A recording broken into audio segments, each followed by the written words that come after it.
sa Timog Pilipinas na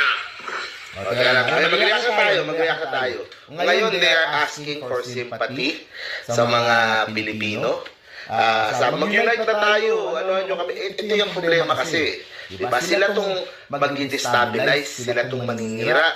Kaysa suportahan yung gobyerno. Nung panahon naman, hindi kung ganun, di ba? Huwag na kayong manggulo sa gobyerno, suportahan yung gobyerno. Ngayong iba na yung nakaupo, biglang mag-destabilize, manggugulo sila. Tapos, kapag sila yung binalikan, dahil may ginagawa silang illegal, sila yung iiyak, tulungan sila ngayon yung hihingi ng tulong. Diba? Sila ngayon yung, di ba?